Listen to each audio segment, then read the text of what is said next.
성도가 주님이 세상을 심판할 때에 그 자리에 함께 할 수 있는 것은 이 세상에서 선과 악을 마스터했기 때문에 그 자리에 설 수 있는 게 아니라고 제가 말씀드리고 싶습니다.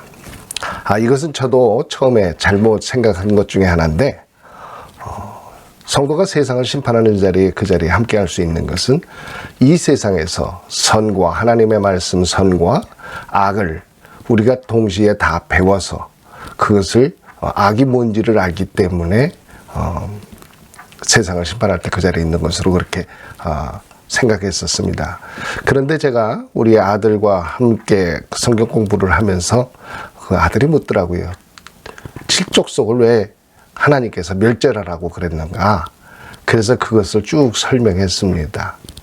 이스라엘 백성은 하나님 앞에 죄사함을 받은 백성이다. 1년에 한 차례씩 이스라엘 전체를 위해서 대제사장이 하나님 앞에 죄에 대한 것을 사함을 받는 그런 때가 있습니다. 그렇기 때문에 이스라엘 백성들은 가나안 땅에 들어가는데 아무 문제가 없고, 그 칠족속들은 그렇지 못한 죄된 백성이기 때문에 그렇다고 이렇게 설명을 했습니다. 그리고 나서 생각한 것이 내가 생각하고 있었던 것이 잘못됐다는 것을 알게 되었습니다. 우리는 선과 악을 알기 때문에 세상을 심판하는 자리에 있을 것이다 이렇게 생각하는데 사실은 그렇지 않습니다. 성경에서는 하나님의 나라 천국에는 아무도 죄를 가지고 들어갈 수 없다는 것을 우리들에게 분명히 명시하고 계십니다. 그렇기 때문에 우리들의 마음속에 죄된 마음이나 죄된 생각이나 죄를 가지고 천국에 들어가는 것은 불가능하다는 것입니다.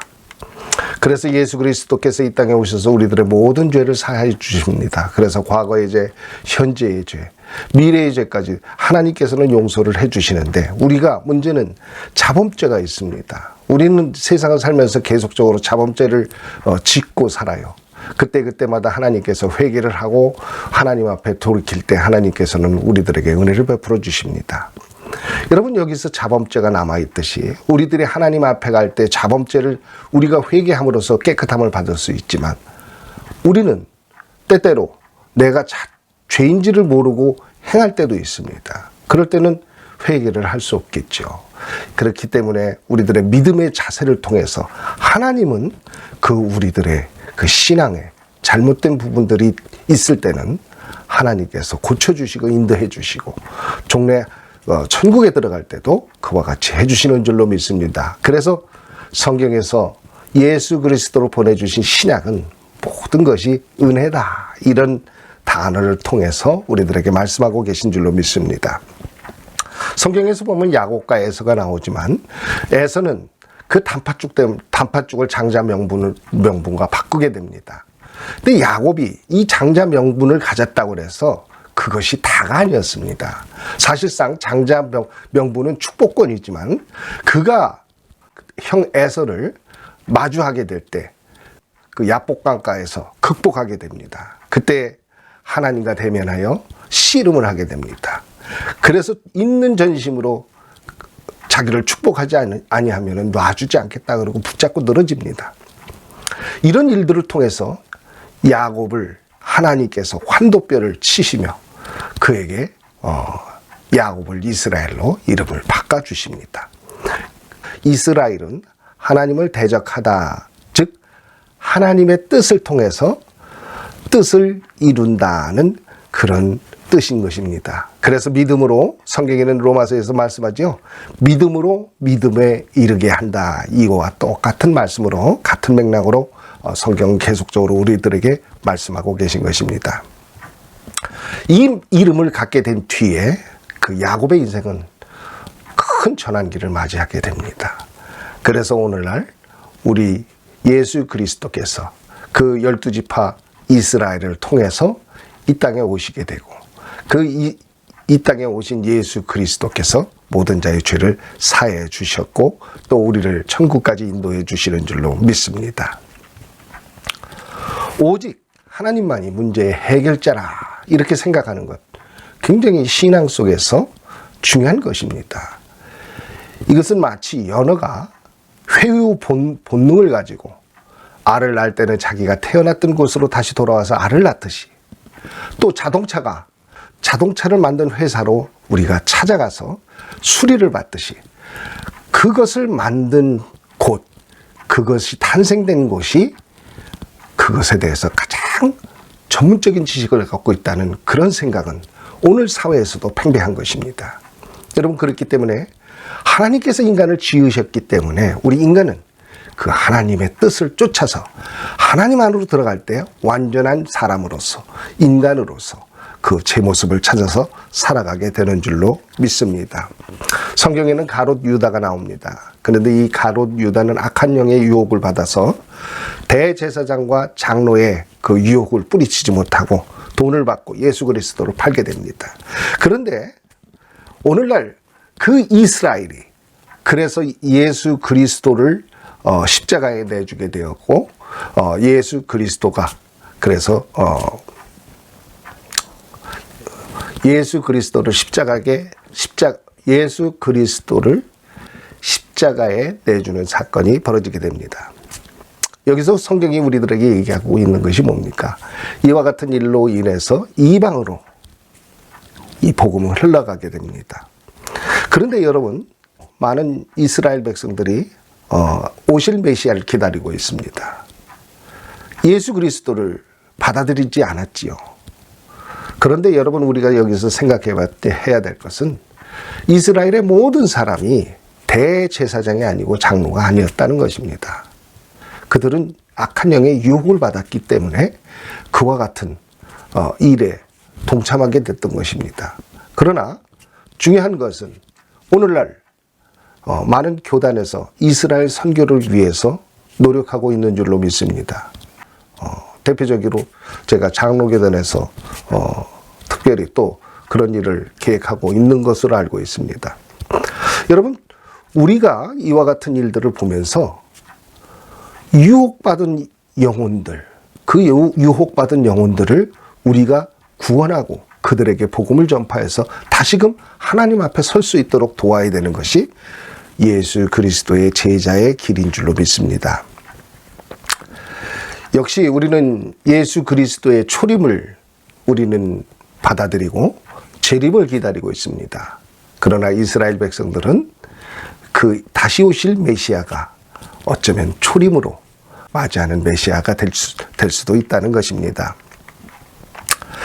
마태복음 28장 16절로부터 20절에 보면은 예수께서 나와 말씀하여 이르시되 하늘과 땅의 모든 권세를 내게 주셨으니 그러므로 너희는 가서 모든 민족을 제자로 삼아 아버지와 아들과 성령의 이름으로 세례를 베풀고 분부한 모든 것을 가르쳐 지키게 하라, 이렇게 말씀하십니다.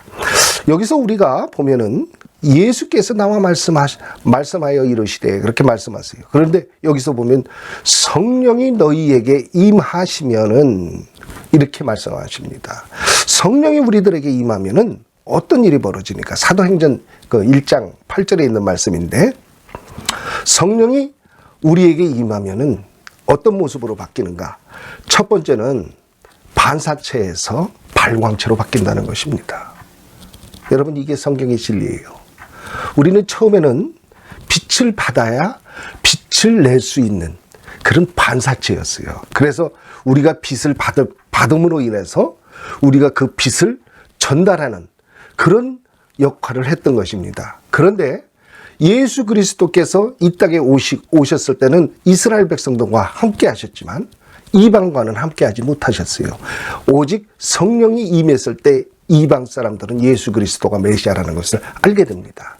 여기서 예수 그리스도의 성령을 받고 성령의 그 세례를 받은 예수 그리스도의 제자들이 불같은 능력을 가지고 전 세계를 복음화시켰듯이 오늘날 우리들의 성도들도 똑같은 삶을 살아가고 있다는 것입니다. 이것은 성령이 내 안에 내주하고 계시기 때문에, 내 안에 계시기 때문에 이제는 더 이상의 외부로부터 받는 빛을 반사해 주는 것이 아니라 내 안에서 예수 그리스도의 성령께서 내 안에서 빛을 자연적으로 발생시켜 주시는 그런 놀라운 효과가 있다는 것입니다. 그래서 성도가 어둠 속에 그 갇혀있는 유혹받은 영혼들을 건져낼 수 있고 도와서 예수 그리스도로 인도할 수 있는 것입니다.